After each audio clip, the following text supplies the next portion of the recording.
Boa tarde. A Conferência dos Institutos Religiosos de Portugal tem um novo presidente. É o padre Artur Teixeira, dos Missionários do Coração de Maria, que está entre nós e com quem iremos conversar logo após os temas da atualidade religiosa que hoje destacamos.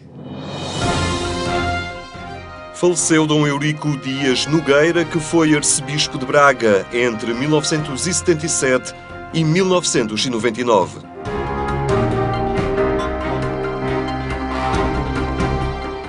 O Dom Eurico Dias Nogueira foi, na Arquidiocese de Braga, um renovador da pastoral diocesana, um renovador do diálogo entre as diversas sensibilidades e foi, ao nível da Igreja em Portugal e ao nível do país, uma voz forte, uma voz que se fazia ouvir com o prestígio da sua cultura, com a coerência do seu passado, adquirida nomeadamente em Coimbra e em África, e por isso guardo dele esta imagem de solidez, de diálogo, de capacidade de fazer pontes sem nunca prescindir da firmeza das suas convicções.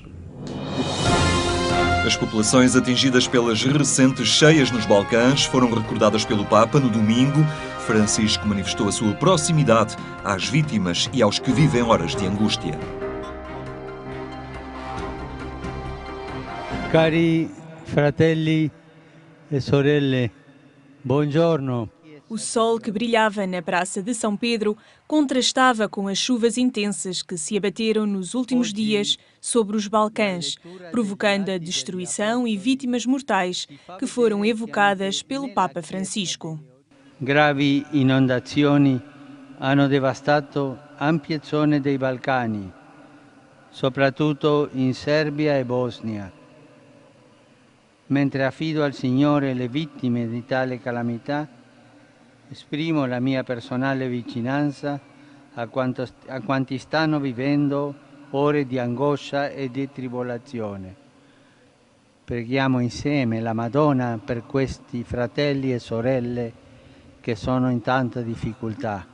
Momentos antes, o Papa tinha centrado a sua reflexão nos conflitos que surgem no seio das comunidades católicas, propondo que estes se resolvam através do seu reconhecimento, do diálogo e da oração.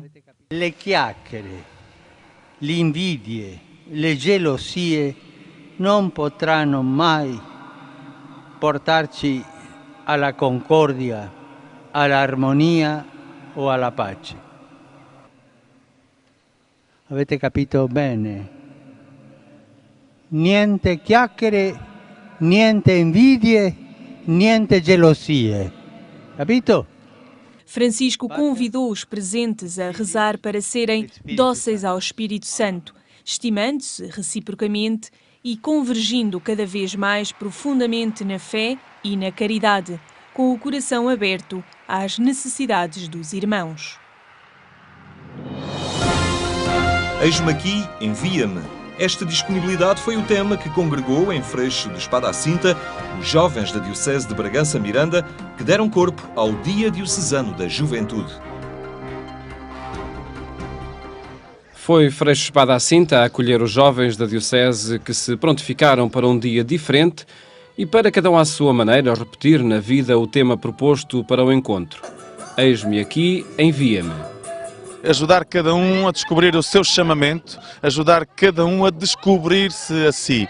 E se de manhã fizemos a descoberta de Freixo, à busca dessa memória, dessa pertença e dessa identidade como cristãos, para que de facto os monumentos falassem, mas mais do que os monumentos, as próprias pessoas, ver os rostos de quem os acolheu, ver as janelas e as varandas engalanadas de colchas, ver novos e velhinhos, todos a percorrerem para que a vocação à tarde, quer nos jogos radicais, na descoberta de si, mas estes jogos na radicalidade, a demonstrar que a nossa vocação é ser radical, e que a fé é um risco, mas é um risco que vale a pena correr e viver na certeza que somos uma resposta positiva para a vida. Queremos apostar na vida e queremos transmitir a cada jovem: não deixeis que vos roubem a esperança.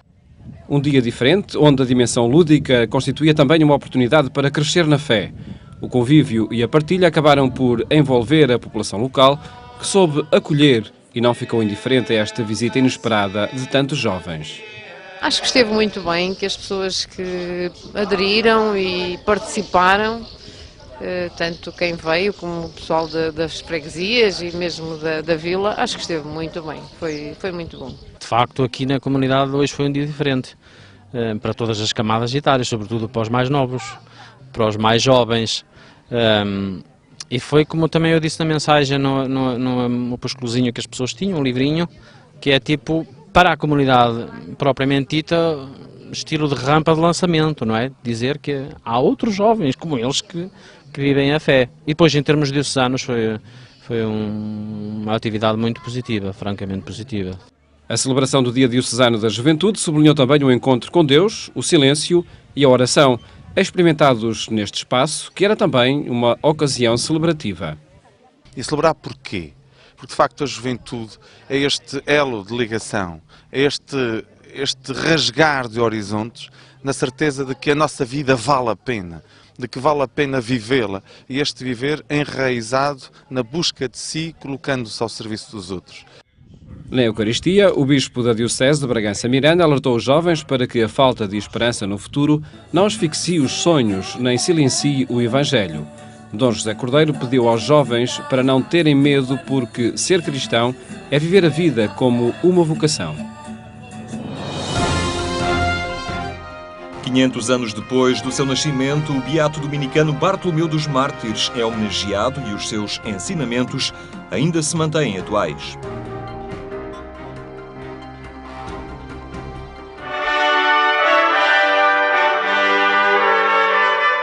Para comemorar os 500 anos de nascimento do Frei Bartolomeu dos Mártires, a Academia de Ciências de Lisboa promoveu uma sessão de homenagem sobre este frade dominicano que viveu no século XVI e teve um papel central no Concílio de Trento, um contributo que continua atual.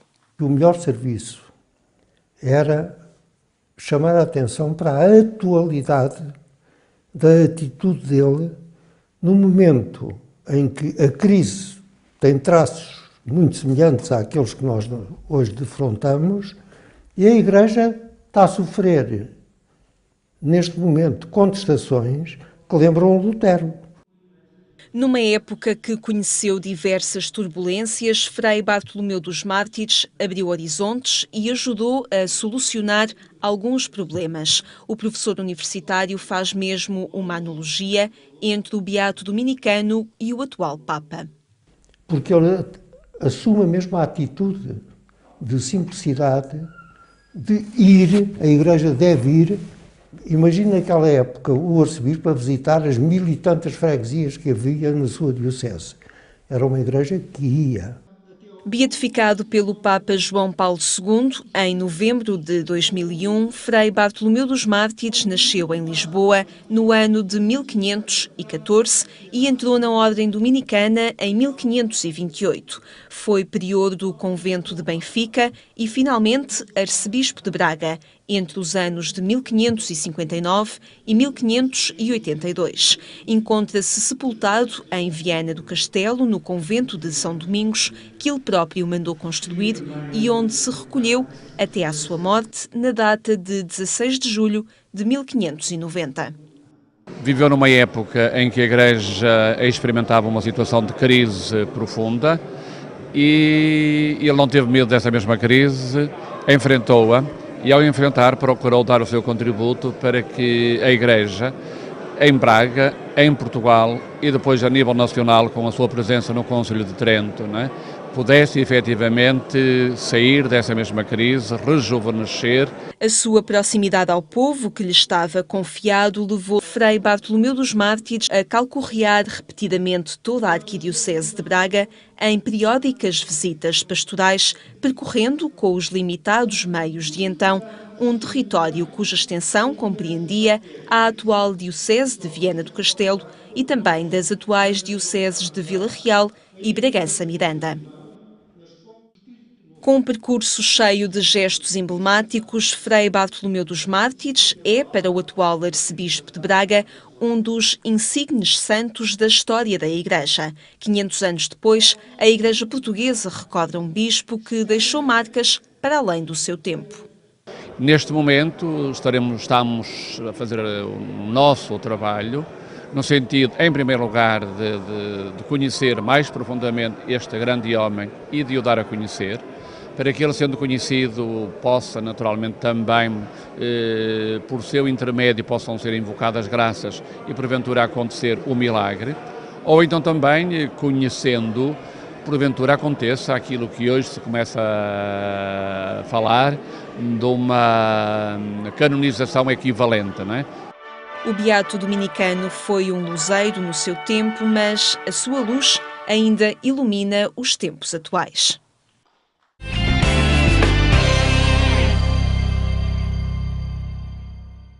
Temas que pode acompanhar em agência.eclésia.pt. Colocar a Igreja a palpitar com o Papa Francisco é um propósito assumido pelo novo presidente da CIRP, a Conferência dos Institutos Religiosos de Portugal. O padre Artur Teixeira está hoje entre nós. Muito obrigado, então, por estar aqui na nossa companhia. Agradeço também pelo convite. Colocar esta Igreja, estes institutos religiosos a palpitar, sintonizados com os desafios do Papa Francisco, referiu isso, foi das primeiras palavras após ter assumido então esta função para o próximo triénio. Realmente há que reforçar esta sintonia com os apelos que nos vão chegando e que são muitos deste Papa, do Papa Francisco. É certo que queremos estar assim atentos ao que o mundo nos convida e de um modo particular também a esta Igreja que vive num tempo muito especial e que nos convida a olhar para o centro, que é Jesus Cristo, e que nos convida também a nos dedicarmos e doarmos ao próximo, em cada momento, em cada lugar, e nesse sentido, com o Papa Francisco e com todos os membros que participam na nossa vida e são protagonistas da evangelização hoje, queremos estar aí também assim a dar razões de esperança ao nosso tempo. A CIRP congrega os institutos religiosos, há uma pluralidade de carismas presentes neste conjunto. Como é que se estabelece então este diálogo, esta sintonia e fazer um programa comum, não é? A definirem estratégias pastorais de intervenção na Igreja, nas diversas áreas e também uma caminhada em conjunto, quando cada um vive o seu carisma muito específico. É verdadeiramente um desafio e diríamos também uma maravilha que acontece. Nós somos quase ali um laboratório de construção de um nós. Somos 138 institutos de vida consagrada, sociedades de vida apostólica, e todos estes institutos religiosos procuram articular e olhar à sua realidade, mas também olhar à realidade que servimos. E nesse sentido procuramos refletir, procuramos também linhas que nos orientem, todos, para correspondermos neste tempo ao que a Igreja e o mundo nos pedem. As diferenças de carisma não são uma dificuldade, mas antes um enriquecimento também para este grupo. Claro. Essa complementaridade dos carismas, quase como quem vê um ícone, não é? Cada um olha a sua singularidade, olha a sua especificidade, tem os seus desafios, os seus compromissos, mas depois em conjunto procuramos também estar ao serviço do todo, ao serviço dessa mesma Igreja, ao serviço da sociedade e nesse sentido buscamos conjuntamente caminhos de compromisso.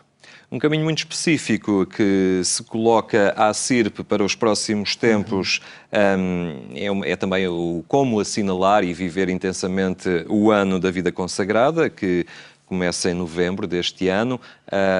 Nesse sentido, há todo um trabalho, não é, desde já também a preparar para que este período seja rico e se traduza também em frutos.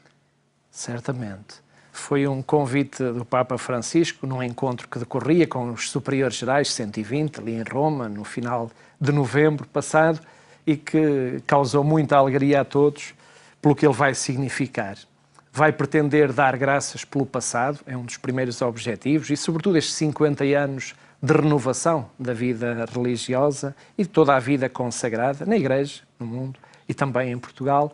Vai também procurar abraçar com esperança o futuro e vai procurar comprometer-se vivendo o presente com essa audácia que nos é própria do seguimento de Jesus Cristo, em comunhão e em missão.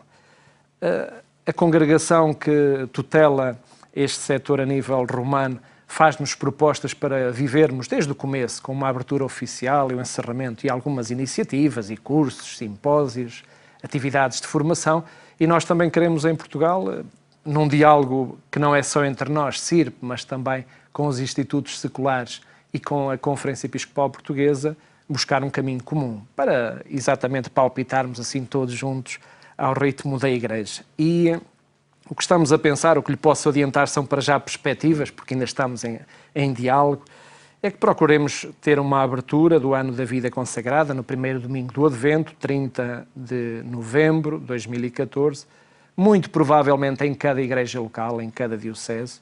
Poderá ser num lugar significativo, como a Sé Catedral, ou poderá ser noutros, num aeroporto, numa fábrica, num hospital, num lar de idosos, que tenham também outro alcance profético pela nossa vida e pela riqueza dos nossos carismas. E sim, o encerramento poderá, a 2 de fevereiro de 2016, ser conjunto, numa celebração, numa peregrinação, porventura em Fátima, ainda vamos ver. E queremos valorizar e até, se possível, ampliar, potenciar o que já realizamos e que vem sendo muito apreciado na caminhada que a CIRP vai oferecendo. Semana de estudos, cursos de formação, jornadas missionárias, conferências, retiros. Queremos também buscar publicações e ações que nos ajudem a conhecer ainda melhor e a dar a conhecer a vida consagrada por dentro, encontros, exposições, desdobráveis, concursos, testemunhos, certamente artigos nos mídia. Poderá ser uma oportunidade surpresas. Não apenas para uma vivência interna, embora muito enriquecedora certamente, mas também numa relação com o exterior. Este ano da vida consagrada, dar a conhecer os carismas, o que é ser consagrado e estar no mundo e ligado às causas do mundo. Exatamente. Aí queremos...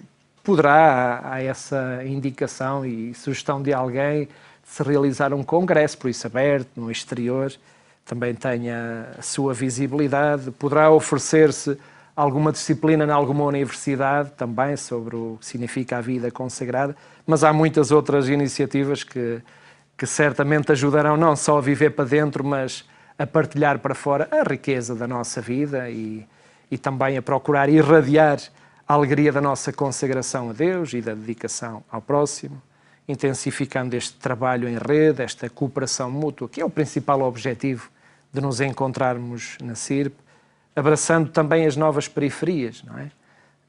Sair é um convite constante do Papa Francisco. Nós queremos-lo fazer num compromisso que seja sempre eclesial, mas também profético, anunciando os valores do Evangelho, denunciando o que atenta contra a humanidade, contra o bem comum, contra a paz, contra a vida, contra a família, e caminhando com as pessoas, dando-lhes voz, dando-lhes vez, capacitando-as. É um caminho de compromisso também com a sociedade, estar atento a determinados setores da sociedade onde se torna também necessária a vossa presença, dos institutos religiosos. Sim. É isso, é beijar todas as realidades, é abraçar todas as pessoas, por mais críticas e complexas que sejam as suas situações. Estamos chamados e temos todo o tempo do mundo e possibilidade de tornar este Deus que é amor presente na vida das pessoas e levar essa mensagem, levar essa boa notícia, levar esse tesouro que é para nós Jesus Cristo às realidades bem concretas.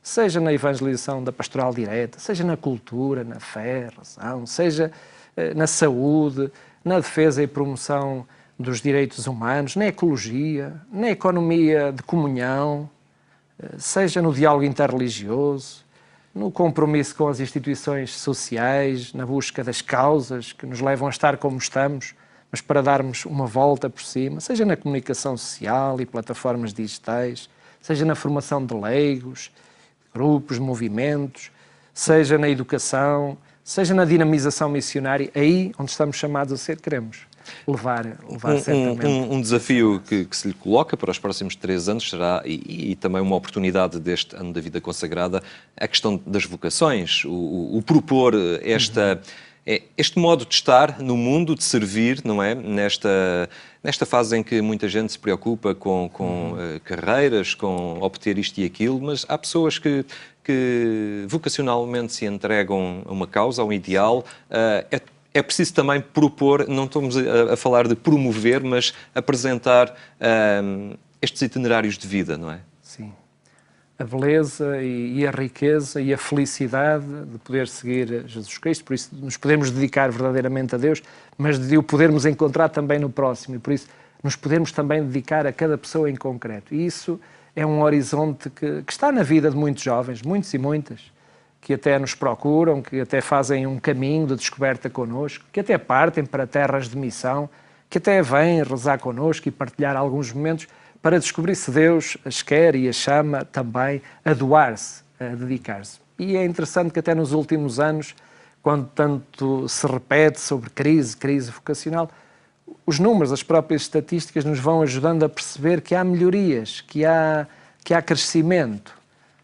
Certamente podemos neste ano da vida consagrada, que vem, e depois também no momento seguinte de preparação para a celebração do centenário das aparições de Fátima, todos juntos, oferecer esta proposta que é de uma beleza, de uma grandeza extraordinária, porque se trata de fazer o bem a todos e nesse sentido, quem não quer ser feliz podendo dedicar a sua vida aos outros. Muito bem, Padre Artur Teixeira, muito obrigado por ter partilhado connosco então algumas linhas de força que se perspectivam para este próximo triénio, durante o qual presidirá a CIRP, e também a dinâmica que podemos esperar deste ano da vida consagrada. Muito obrigado. As linhas, então, de força a sublinhar, aqui por parte da Conferência dos Institutos Religiosos de Portugal, que vai procurar seguir nos próximos tempos e a merecer hoje a nossa atenção também aqui no programa Eclésia. Ficamos, então, por aqui. Obrigado por ter estado connosco. Tenha uma boa tarde e até amanhã, se Deus quiser.